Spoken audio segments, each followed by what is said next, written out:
We're back. Welcome to the Benchwarmers. I'm Matt, here with my co-host Ryan. Hey guys, it's been a long time, I know, but like Matt said, we're back. Welcome to the 16th episode. Don't forget to follow us on Twitter at Benchwarmers06. Subscribe to our podcast on Google Play Music, Apple Podcasts, SoundCloud, Stitcher, and YouTube, which is the Benchwarmers06. On today's episode, we'll be discussing the NBA playoffs. We'll be going through the first round, all the winners, and thoughts on each playoff matchup, and we'll also be talking about the second round, predictions, and analyzing each matchup. The Benchwarmers.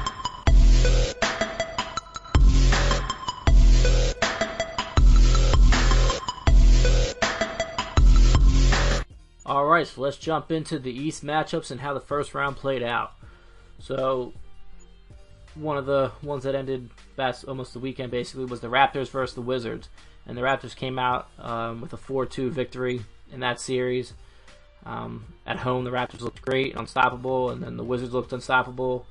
But then the Raptors decided they remembered how to play basketball and came out on top. I thought it was going to be a little bit closer of a series, being as it's Raptors, and when it's playoff time, they kind of choke, but they took care of business. What were your thoughts on this series, Matt?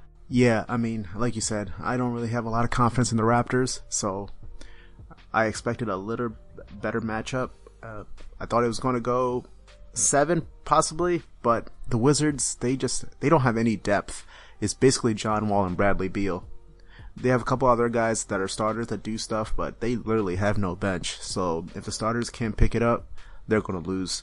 And the Raptors, even though they do choke in the playoffs, they are a pretty balanced team. They have a pretty good bench.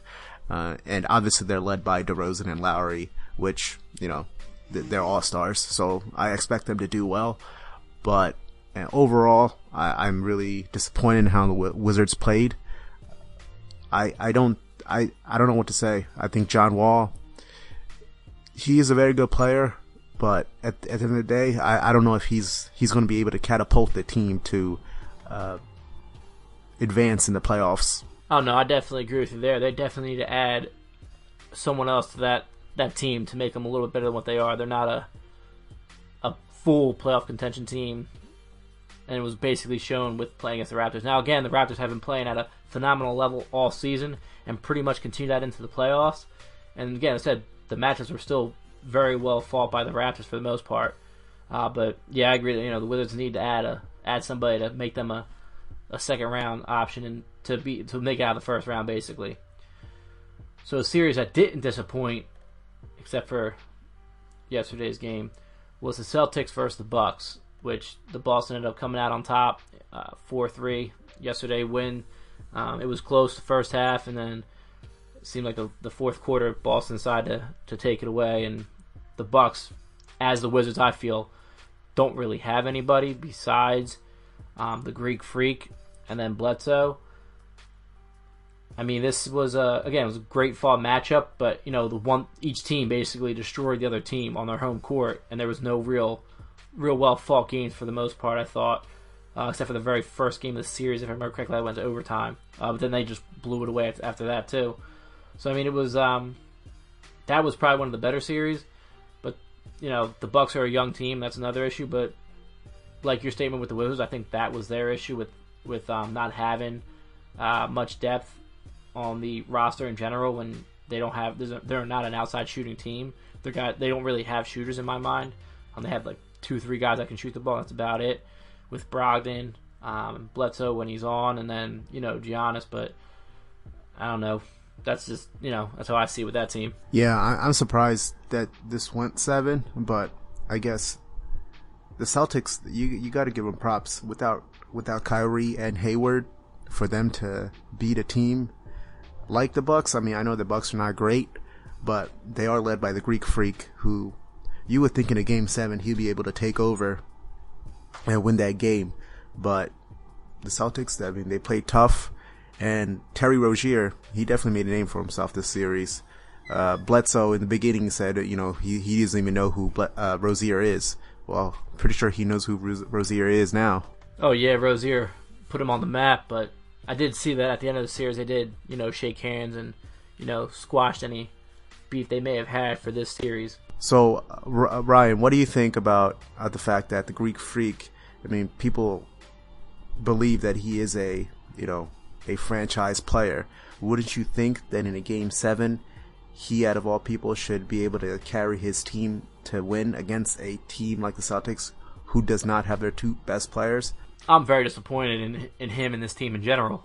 I actually thought that they would have come out on top against this team, being as the Celtics are as Kyrie and Hayward-less, but Giannis just was very disappointing in that whole entire series for the most part. But that final Game 7, like you said, you expect it. And we'll talk about somebody who showed up in a Game 7 the way he was supposed to. This guy was an MVP talk candidate all season, but the way he played that Game 7, he didn't even care to play. He had no faith in his team, in himself. There was just I expected way more out of him, and I was actually more disappointed in him than anything else. I thought he would have to step up. If the other team is down the two best players, you expect a guy who people believe is a top 5, top 10 player to just go off. I thought he was going to go for 40 at least, but I don't know. I guess some people are just not ready. Maybe he's just not ready. He's still young, but I just thought he would be able to just take over. Yeah, it was quite disappointing, but I guess maybe he was too young. So on to our hometown team of the Philadelphia 76ers versus the Miami Heat. It was a great series for the Sixers, especially if you're a Sixers fan. My disappointment with this entire series, I thought, was the lack of foul calls, or should I say flagrant calls, that were not made because of his name being Dwayne Wade, but yet they're looking at ticky-tack stuff to call on Simmons and stuff like that. So that was my biggest issue with this series in general. But the Sixers played great, and they've by far been the most consistent team in this playoffs, I think. And I think they'll continue on the road down further in the series, in the playoffs. But a great matchup for the Sixers, great playing for the Sixers. Embiid came back finally after missing so many. But, they showed up and they played. My issue with it was that they played a little laziness, I thought, but they still won. What was your take on that series? I was proud of the Sixers. I think they dominated like they should. They were clearly the better team, and they played like it. Yeah, of course. Honestly, Ryan, I think they had a good chance of sweeping them, except for that one game that they screwed up. So, it was 5 games, so it was 4-1, so I'm not too disappointed, but they took care of business, and it was a quick series. Miami, you could tell Dwayne Wade, he had a couple of games he did pretty well, but once we won that, Game 4, you could tell Game 5 it was a wrap. Miami did not want to play, so I guess they'll be chilling in South Beach early this year. And Hassan Whiteside, he's a bum. Embiid took him to school all series. So I was proud of the Sixers, and I can't wait for the next matchup. You didn't think about the fouls and how they weren't called, like the one with Simmons had that breakaway and Wade just grabs him and they didn't call anything, not a clear path foul, not a flagrant foul for wrapping him up, nothing like that. They did a couple times this series in general.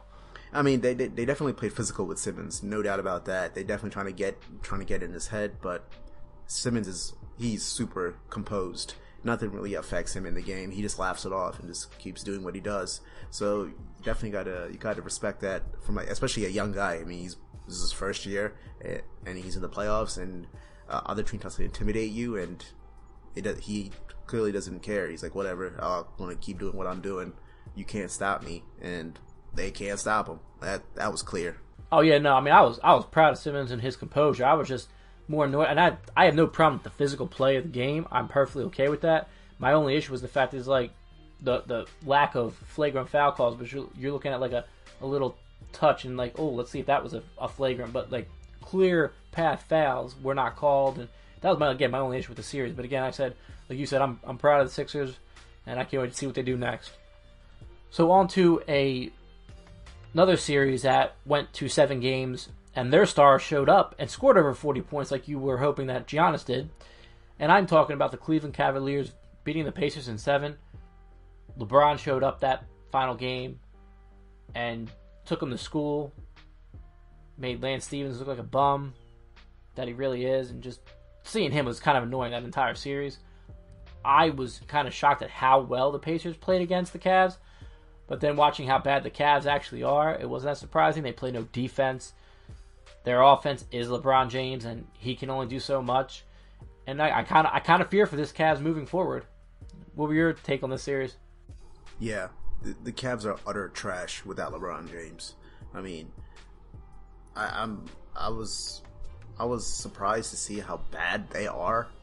Like, the Pacers, they played well. I mean, I know they're pretty good, but you would think the Cavs would be able to handle the Pacers before getting to a Game 7, but nope. Like, they need LeBron James to do everything. He literally had to take over every game that they want, which is, there's only so much this guy could do. I mean, I know we mention LeBron James basically every podcast about how he does great things on the court basically every day, but he's in his 15th year and he's literally doing everything for the team. I mean, like you said, yeah, he did show up for Game 7, but of course he would. I mean, who's surprised about that? I mean, he knows what he has to do just for the team to just survive. I mean, like, Kevin Love had a decent series, but I mean, come on, step up, dude. Clearly you're the second best player on the team. Everybody else, I don't know what they're doing, honestly. Like, what JR hits, a couple threes here and there. George Hill, he was hurt. Somebody else was hurt too. I forget who it was. Do you remember, Ryan? I think there someone else was hurt. No, I'm drawing a blank on who that was. It was just any excuse probably not to play at that point. I think I can't remember who it was though now. But one thing I do have to say is Oladipo, he stepped up. I mean, he definitely stepped up. He carried that Pacers team. And Pacers, I mean, I know they're not flashy, and there's nothing like, they're not a big market team or anything. But I mean, taking a LeBron team Game 7, you got to respect that. They're a young team. Oladipo, I mean, he was an All-Star, wasn't he? I think so. I don't remember. Yeah, he was. He was an All-Star. So I mean, I think he did well, and I think the team overall did pretty well. So I mean, taking it to Game 7, I think you got to respect that. But I'm just disappointed the way Cleveland as a team played. I don't see a bright future here this year for Cleveland. I think they're going to get knocked out soon. I'm sure we're going to discuss that. But I just feel bad for LeBron. I mean, is anyone going to be surprised if he leaves after this year? I mean, that team, they're not going to do anything. They have nothing besides him. So, yeah, I'm disappointed in the way Cleveland played. I mean, they won, but that's solely because of the kid. He did what he had to do. All right, so let's talk about the second round matchups for the East. And let's talk about the number 1 seed going up against the number 4 seed. And I'm talking about the Raptors versus the Cavs. Since we just finished with the Cavs, let's continue on with them. At first, I thought maybe the Cavs had a chance here. And again, it depends on which Raptors playoff team shows up. But unless everyone, not just someone, everyone on that Cavs team shows up, I think the Raptors can finish these guys in like 5.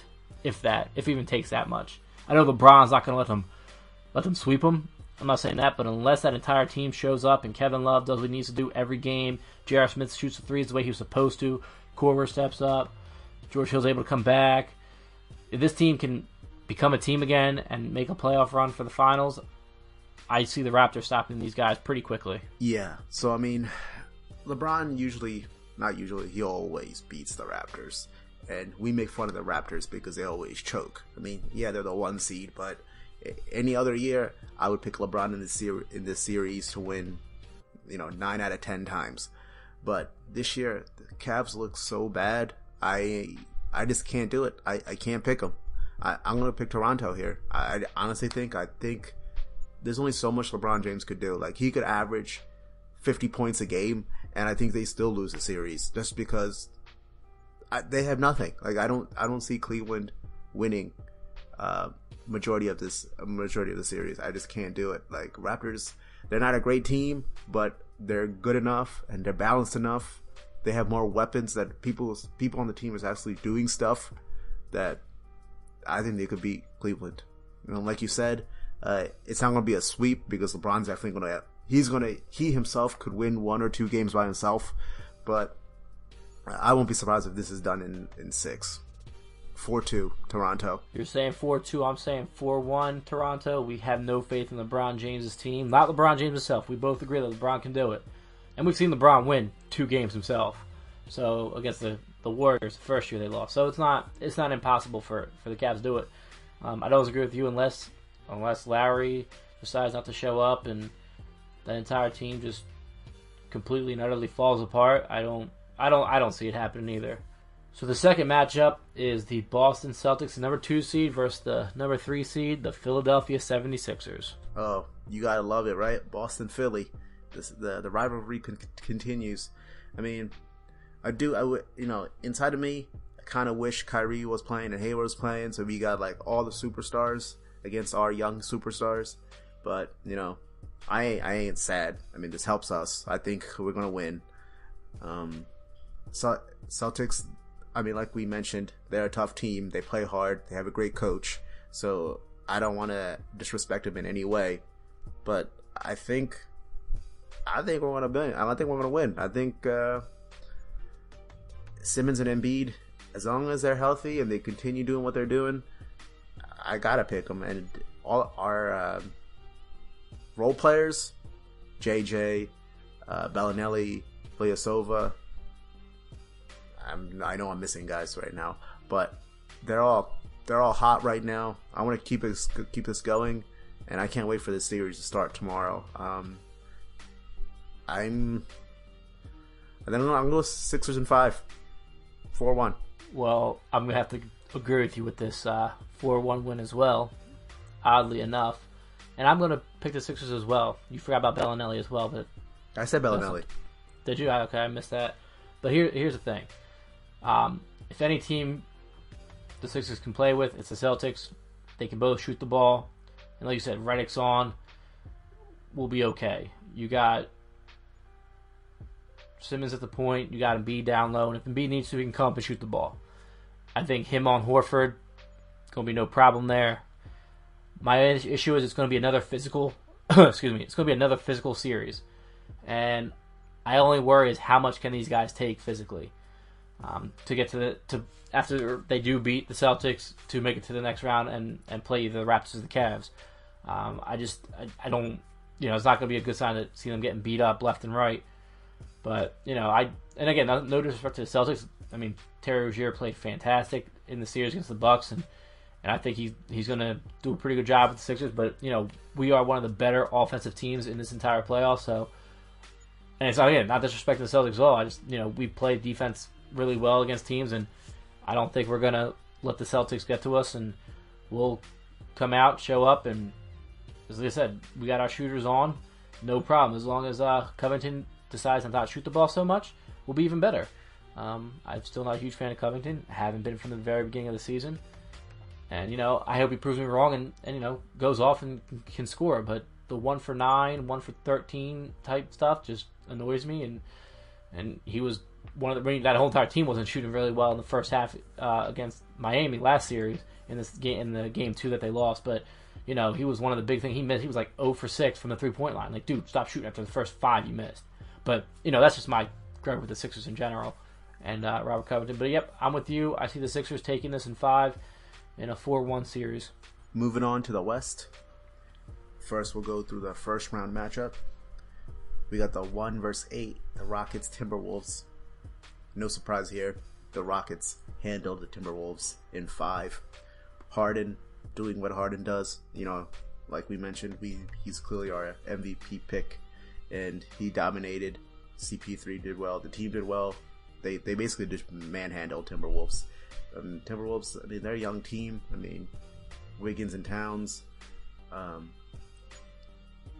They're young, so I can't really hate on them too much, and they did play a very good team, so you expect them to lose.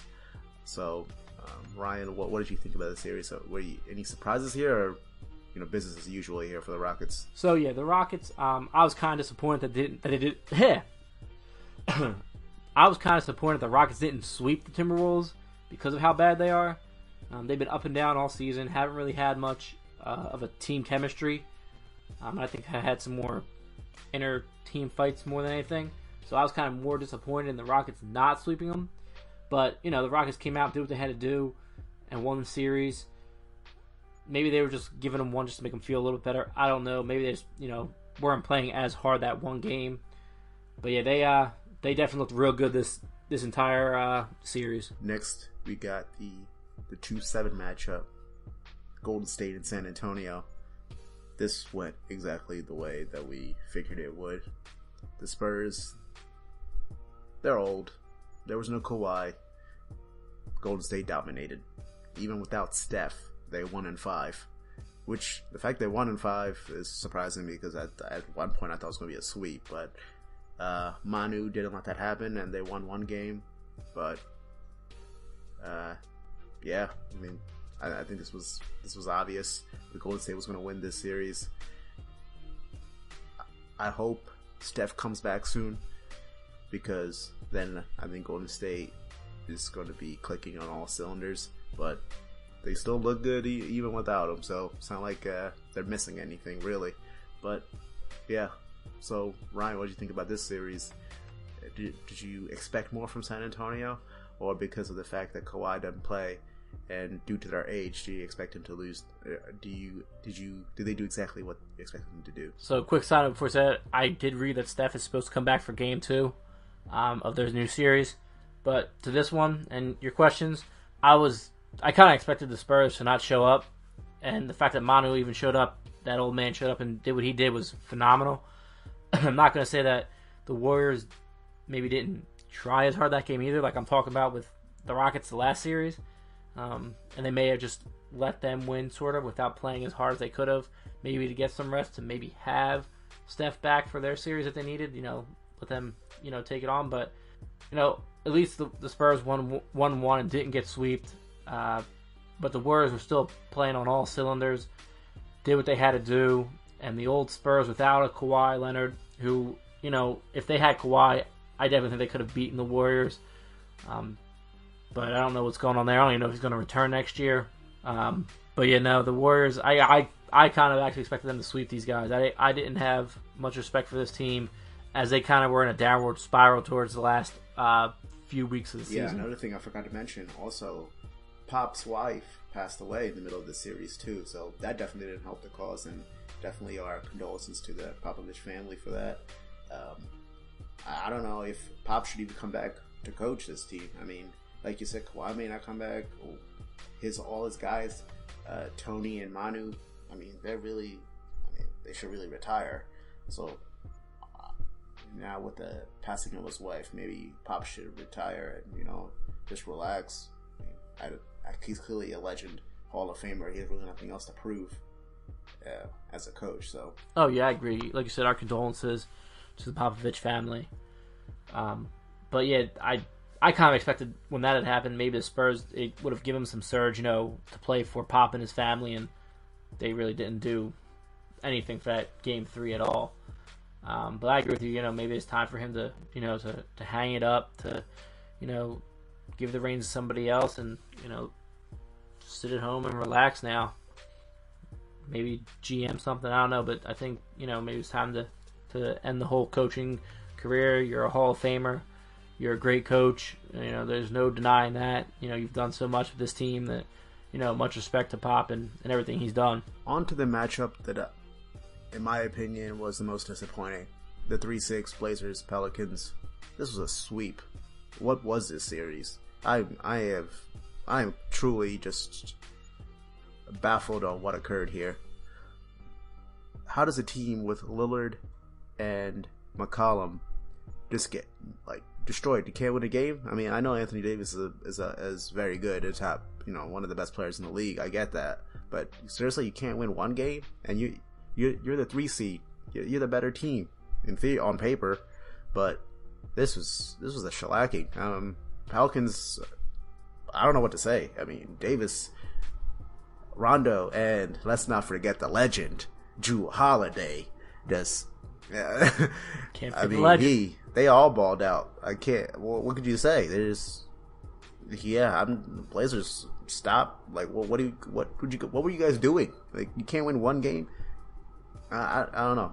I don't know what to say here, Ryan. I'm gonna leave the subject. I don't know what to say here. Well, I know what to say here. The Blazers are the same as the Raptors, and I have no faith in this team at all.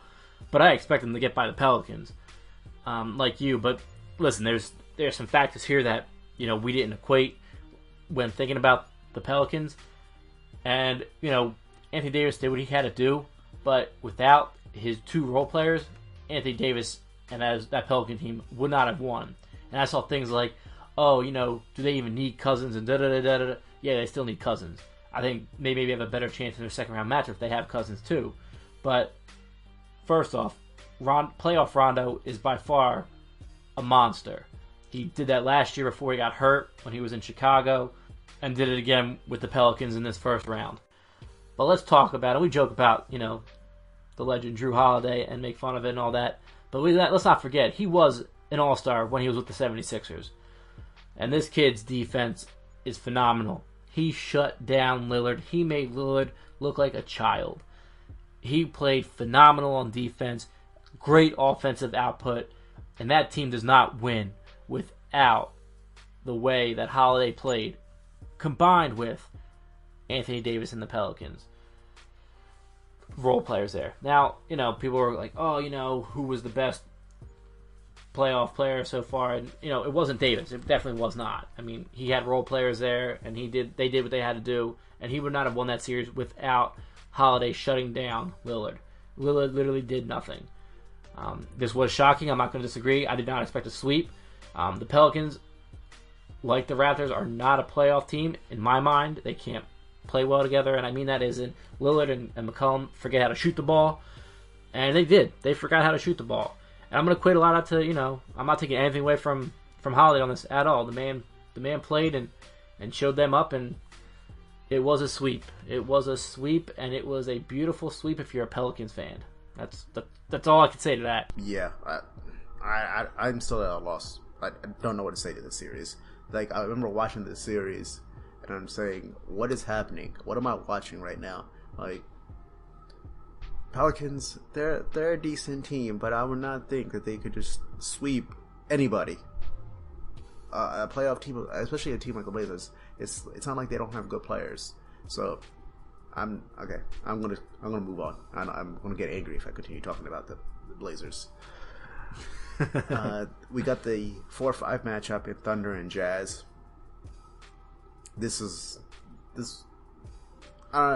Jazz play great defense, very good defense, and Thunder, they just play iso ball with Westbrook, George, and Melo. That team really, they had a short stint where they looked really good, but at the end of the day, their chemistry was not great, and a team like the Jazz was easily able to disrupt anything that they had. And the Jazz, what can you say? I mean, they're a good team. Donovan Mitchell, even as a rookie, he stepped up. I mean, his playoff numbers were very impressive. So, congratulations to the Jazz to win the series. But I wonder how the Thunder is going to look next year. Is Paul George coming back? Where's Melo going to go? Is Russell going to continue just jacking up shots? Nah, it's the Thunder. I guess we'll see. So this went exactly how I thought it would. The Thunder are overrated. They're not a very good team, basically. And the Jazz are. Like you said, they had a stint where they looked good, but for the most part, they were garbage. Listen, I've been a fan of Melo from his high school days to his college days with Syracuse to even when he was starting out with Denver, and I was so happy when even Iverson got to play with him. But I don't know what the hell happened to Melo. I am disappointed since his moves to the Knicks, and this move to the Thunder, he just played terrible. Now, I'm not going to not fully equate it to the fact that I think Westbrook is a terrible team player, and I'm going to say that outright. Man is a great player, but I think he's uncoachable for the most part. And as a team player, he gets his 10 assists a game, and yes, he did average another triple-double this year. But I just, as a team player, as I don't think he helps the team at all, and I think you'll never see Westbrook win a title because of the way he plays the game. When he stuck up for George at the All-Star break, saying that he should have gotten picked and all that, that made George want to stay in Oklahoma City, and that may be the case. I don't see Melo being here. I don't even know if Melo's going to stick around to even play next year if a team even wants him, with how the man doesn't play defense, and he needs the ball in his hand on offense. And like I said, very disappointed I am in Melo and how he has done all season. But congratulations to the Jazz and the way that team has played, and they definitely deserve that win. They made the Thunder look like the trash that they are. And Donovan Mitchell has something to prove in wanting that Rookie of the Year, but I still don't think he's better than Simmons. I'm just going to still say that. Yeah, I mean, Simmons is... Of course, we're biased because we're from Philadelphia. But either way, Simmons is better than Mitchell. But I did see today that Carmelo said he will not accept a bench role.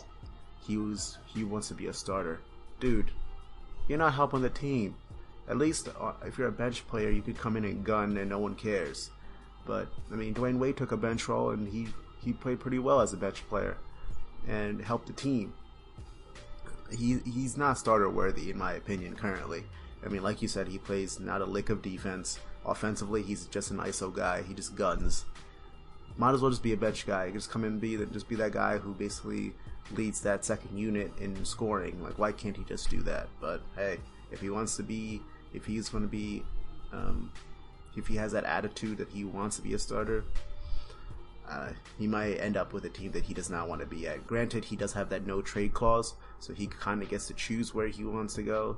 So I guess we'll see where he ends up. We'll see him in China. He basically has Allen Iverson's mentality, and that was the other thing with my problem with Iverson, is that he could have taken a bench role on a good team, and he's like, no, I'm a starter. And Melo's got the same mentality. They played together. They must have talked about certain things, and that's where it went downhill from there. And I love Allen Iverson. I'm not badmouth him at all, that aspect, but we're going to see him in China because he does not deserve a starting role, like you said it, and we both said it. He doesn't deserve it, and if he's going to fight for one, he either ends up on a terrible team and gets put on the bench eventually, or he ends up playing in China. Flat out how it's going to happen. So we're going to move on to the second round predictions. The 1-5, I guess it would be the Rockets Jazz. Which That's already correct. started. Game 1 was earlier today. The Rockets already have a 1-0 lead. I expect the Rockets to beat the Jazz. They're a tougher out than the Thunder. They're more cohesive. Harden's balling. He balled out today. I think the Jazz could get one victory at home. I think it's going to be 4-1 Rockets. But I think the Rockets are going to continue that run. What do you think about this series, Ryan? So, I don't know if I fully said it, but I think the Sixers will be the East Finals. I think the Rockets is the other team to be the West Finals team out of this, so I don't see the Jazz really stopping them as much. Like you, I definitely think it'll be over in 5.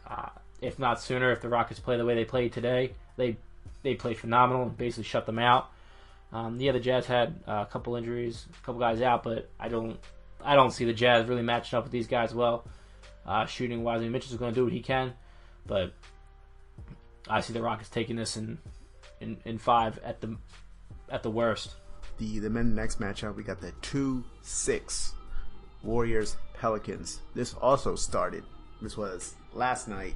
The Warriors took a 1-0 lead, and as Ryan mentioned earlier, Steph is supposed to come back for Game 2. I think this is going to be a sweep. Pelicans, I mean, like we said, they swept the Blazers and they looked good and everything, and Davis is balling, Rondo, Drew, but this is where it stops. Warriors are too good, and Pelicans lost when Warriors didn't have Steph, and now Steph's coming back. The Warriors are just too much to handle for the Pelicans. I think this is going to be domination, and I think it's going to be a sweep. Let's call it a wrap. First you sweep a team, then you get swept. I don't disagree one bit. The Warriors were playing on all cylinders in that first game, and they're going to continue in that second game.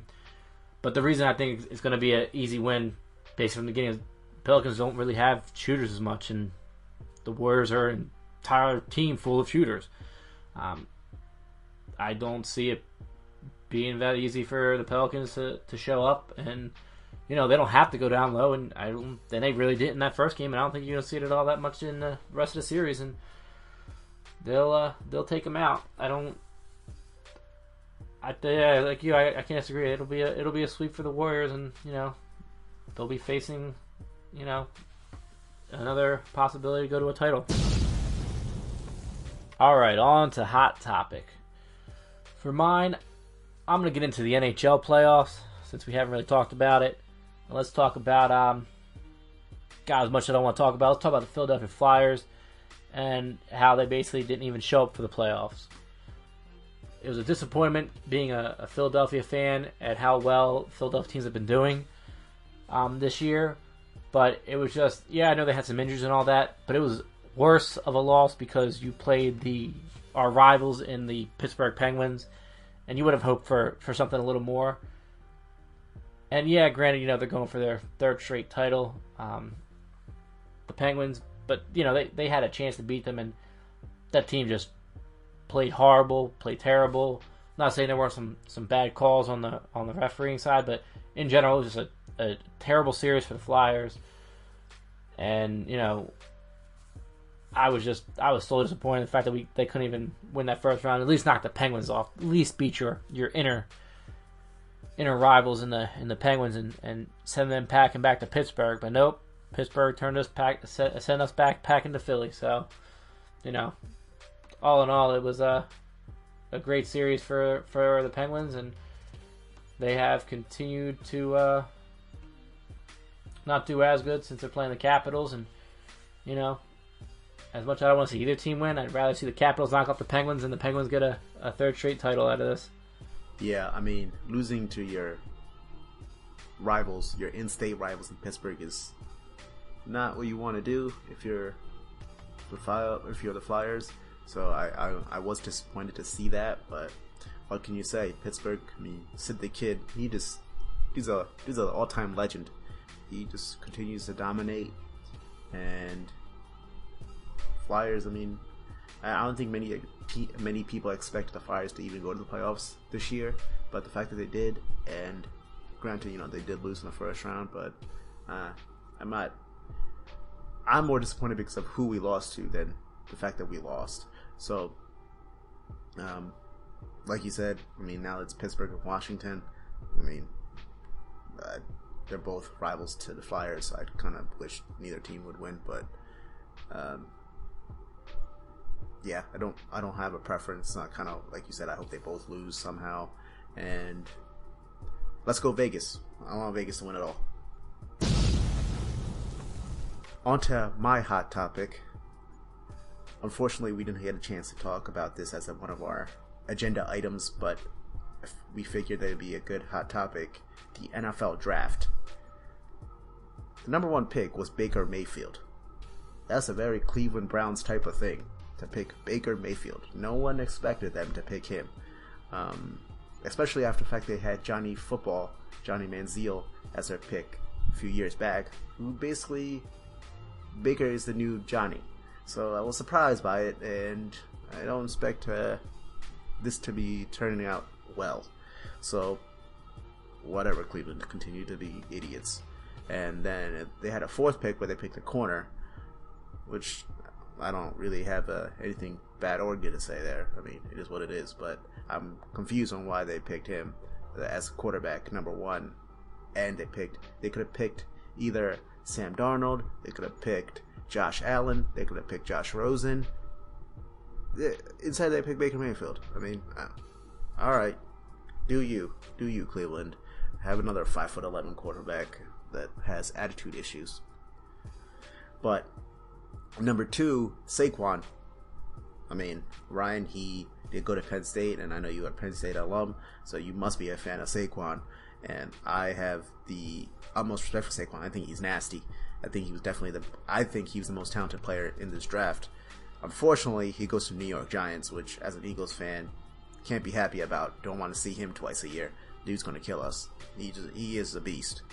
Sam Darnold ended up going to the Jets, which, it's whatever. I mean, I have nothing to say. Josh Allen, the guy who had the some Twitter issues from when back in his high school days, middle school days, he ended up dropping in the draft because of I'm assuming because of those issues, ended up going number 7 to Buffalo. Many said that he was the most pro-ready quarterback from Wyoming. I guess we'll see. I mean, he's in Buffalo, so I mean, what do you expect from Buffalo? I guess the fact that Buffalo did get rid of Tyrod, I guess they needed somebody, and maybe Josh Allen could step in right away and compete for that starting quarterback position. My last note I wanted to mention was the Cardinals ended up picking Josh Rosen, the other quarterback from UCLA, where many expected him to go higher, and he also believed he should go higher. He mentioned the fact that this is going to be some kind of motivation for him. He said that 9 other teams made mistakes to not pick him. So, I mean, you got to respect that. I mean, he clearly has motivation to prove everybody wrong, and he felt some type of way, the fact that he got picked 10th instead of much higher. So, you like to hear those kind of words from a guy who got picked later in the draft than he expected. Many people, Aaron Rodgers said Josh Rosen plays like him, and if he's anything like Aaron Rodgers, then Arizona definitely made the right pick. Let's not forget that set a first time ever that 4 quarterbacks went top 10. So yes, Saquon Barkley, fellow Penn Stater. I love the guy. He is, like you said, he is definitely the All-American guy there. He is a standout kid, and you know, he's going to do great things. Yes, I'm not an Eagles fan, but I am a Cowboys fan. Still hard to see him in the Giants. I so badly want to hate the kid, and I can't because he is so stand-up. But I hate the Giants so much, I can't root for this kid. But I think he's going to do great things, and he is going to destroy any defense that he goes up against. As long as he has a good offensive line that can protect him to help him get through some of those holes. But I think in general he'll break through most of them. And you know, I don't know what the hell Cleveland was thinking. I'm with you. I don't know what they were smoking. I don't know what was going on in their minds. I have no respect for Baker Mayfield, number 1. I don't think he's that good of a quarterback. Number 2, and didn't Cleveland get Tyrod Taylor as their quarterback? So why are you picking Mayfield? I don't think he was the reason that Oklahoma was as good as they were. He was just an added bonus to that team. So we'll see him fail, I think, just as much as Manziel did. You know, the Jets, you know, went with Darnold. You know, hopefully he does something for them. And I don't, you know, have much to say about him either. But I will agree with you that, you know, Josh Rosen going 10th, you know, him saying he was underrated, and I can't fully disagree with that. I think he'll do good things for the Cardinals, and he may be what the Cardinals need now. You know, the Cardinals are going to need to get some more receiving core out there besides Fitzgerald, but you know, I expect great things from Rosen. I can't wait to see what he does and how he performs with this team. And yeah, I don't have much respect for Josh Allen either. He may be a QB ready quarterback, but I honestly don't think he'll be that good, and I don't think we'll see much out of him. I still excited to see Saquon play, and can't wait to see him play and all that. And as much as going to hate to root for him, I will root for him and still hate the Giants with a passion because, you know, can't go wrong with a Penn Stater. So, you know, I don't know what Cleveland's thinking not picking him. You know, he definitely deserved that number 1 spot. But, you know, hey, he went to a depleted Giants team where maybe he'll do something that better than a 3-13 team did. That's all we have for this week's episode of the Benchwarmers. Thank you for joining us. Once again, we apologize for the 3-week hiatus. Once again, please follow us on Twitter at Benchwarmers06, and please subscribe on Google Play Music, Apple Podcasts, SoundCloud, Stitcher, and YouTube. See you guys next week. Shout out. The Benchwarmers.